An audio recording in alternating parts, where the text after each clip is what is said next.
Greetings to all. Today I like to give a presentation on vehicle thermal management theory. Presentation will have thermal calculation theory, 1D simulation theory and CFD simulation theory. To start with, we have heat balance. Out of total heat generated by fuel, one third is generated as power, one third is transferred to coolant gallery and one third goes as exhaust gas.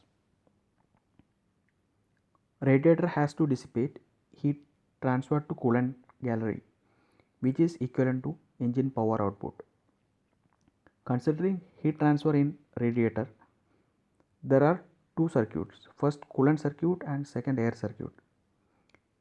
When airflow happens over surface, both velocity and thermal boundary layer are formed, which lead to heat transfer. Major dimensionless ratios used for heat transfer calculations are Prandtl number and Nusselt number. Prandtl number is ratio of velocity boundary layer to thermal boundary layer thickness, and Nusselt number is ratio of convective heat transfer to conductive heat transfer, which is a function of Reynolds number and Prandtl number. We have equation available for Nusselt number for external air flow and internal coolant flow. So we can calculate Nusselt number for internal and external flows, and from that we can calculate heat transfer coefficient, and heat transfer coefficient of internal and external flow we can calculate overall heat transfer coefficient, and from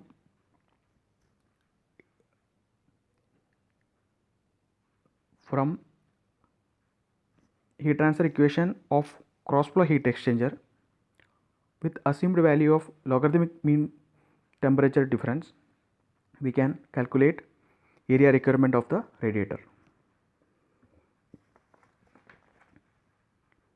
In case of 1D simulation, we use component level performance test data of components in circuit like radiator, oil cooler, EGR cooler, intercooler, fan, condenser, etc.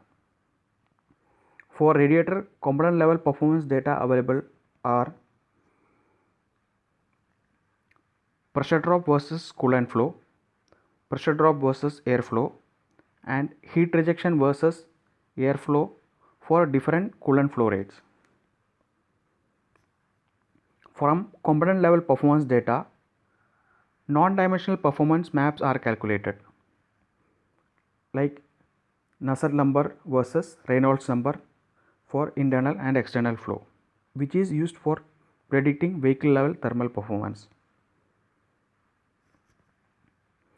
Heat rejection map of engine, e-machine, converter, etc. can be given as input to 1D simulation.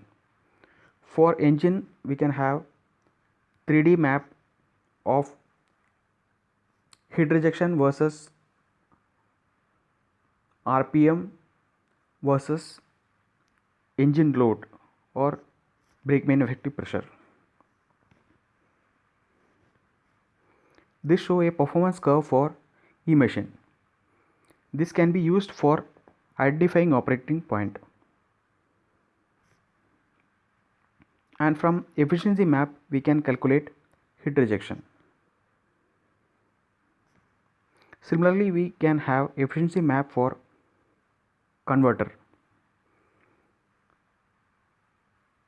AC/DC or DC/DC. From primary side voltage versus voltage secondary side current, we can have the efficiency. Loss is basically primary side power minus secondary side power, which is dissipated as heat. This shows a battery model. Heat rejection happens due to internal resistance and internal coulombic current. Total heat rejection is sum of resistive loss, coulombic loss and reversible losses.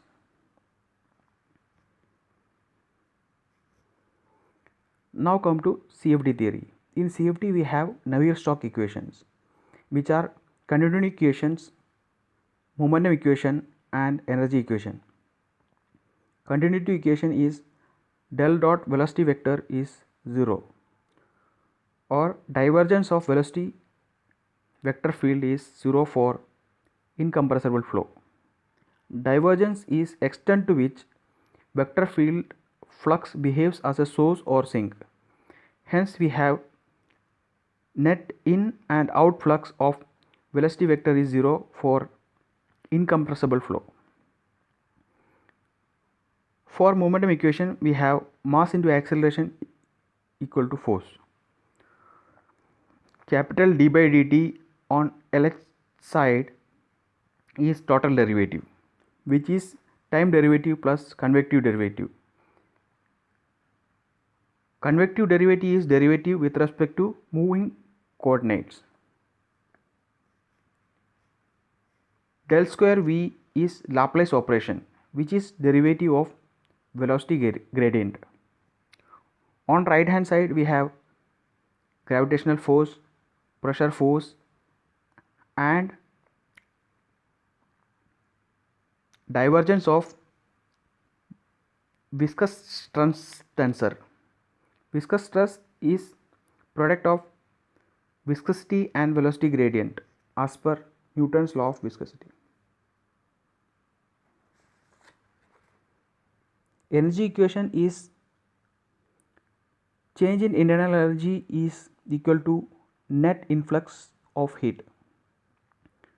Term on LH side is convective derivative of temperature, and on RH side we have del square T, which is Laplace operation on temperature scalar, which is derivative of temperature gradient vector flux. Convective derivative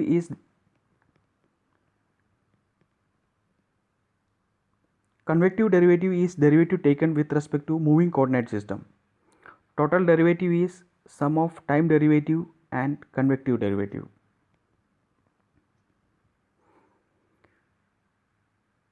Within turbulent layer we have three regions: viscous sublayer, log region and outer layer. Y plus is a dimensionless number similar to Reynolds number for understanding flow is in which region. Meshing height at wall is decided such that there is some element in viscous sublayer to capture phenomena, that is Y plus less than 5. We have equation for Y plus similar to Reynolds number. Frictional velocity is calculated as square root of shear stress by density, and viscous shear stress is calculated from equation half friction coefficient into density into mainstream velocity square.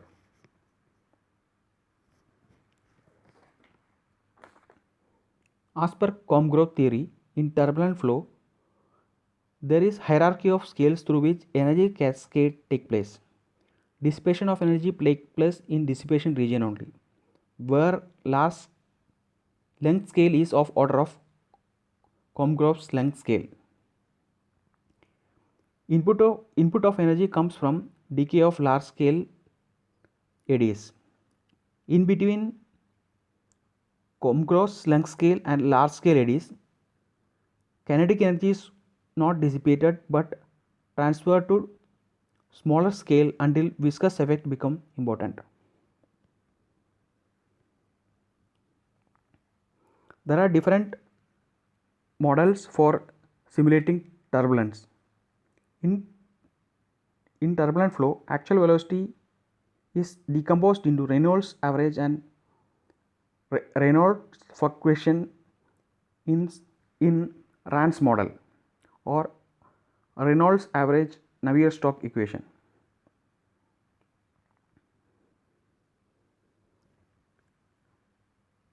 With Reynolds decomposition, we have additional turbulent terms in Navier-Stokes equations.